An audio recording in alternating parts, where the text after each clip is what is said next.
Well, in case you don't know, recipes on our show are a big hit. Everyone loves the recipes, and today in particular we've had some fantastic ones, but this next one we're about to show you was a huge favorite among our viewers, so we decided to share it again. American classic chef Scott Peacock is showing us his secret to making an apple cake that is so delicious you won't believe it. Because today's Better Bites. You reached in, I saw you. His secret. It was great.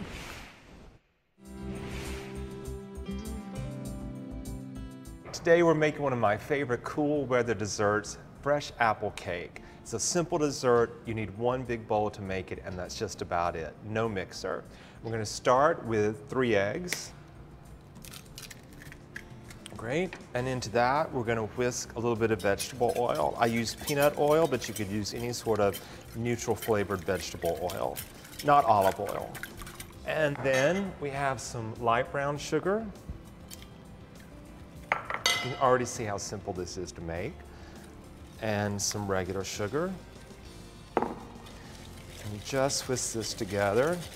A good pinch of salt, which is really more than a pinch, it's a teaspoon of salt. And then here we have 3 cups of unbleached all-purpose flour. And into here we're going to mix 3 teaspoons of freshly grated Ceylon cinnamon. Now, I'm a big believer in grating your own cinnamon if you can. And this is this kind of cinnamon I like. You can get this through mail order at some markets. It's Ceylon cinnamon. It has a wonderful, very sweet, smooth finish, which I think makes a big difference in a cake like this. And into this flour and the cinnamon, we're going to grate about ½ a teaspoon of fresh nutmeg, 1 teaspoon of baking soda, measured carefully, and put in there. And then just mix this together really well. And this goes into the sugar, egg, and oil mixture. And this smells amazing from those freshly ground spices. Really, really wonderful.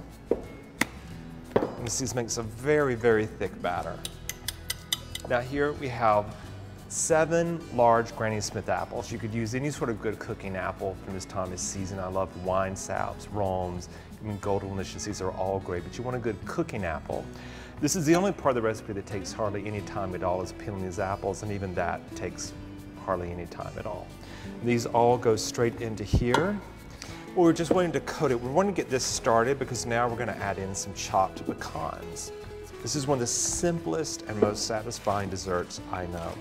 And turn this out and just smooth it out a little bit. But the oven will do some of that work for you too. That's all there is to it. This goes into a 325 oven for about 1 hour to 1 hour 15 minutes until it tests clean when you check it with a toothpick.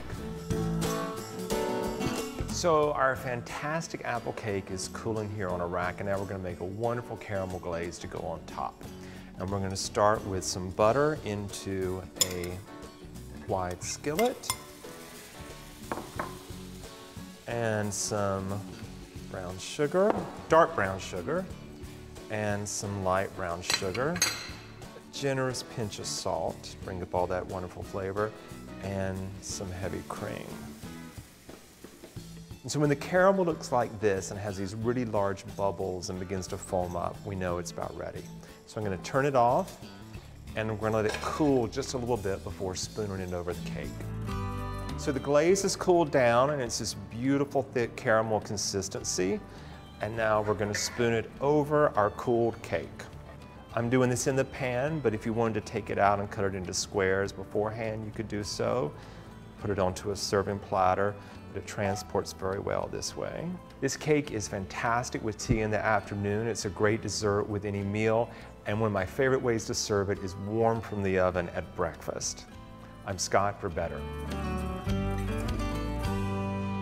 Looks delicious. Now I know why it was a favorite. Thanks so much, Scott. I know. I hope I can recreate that. You can also find this recipe in the August issue of Better Homes and Gardens.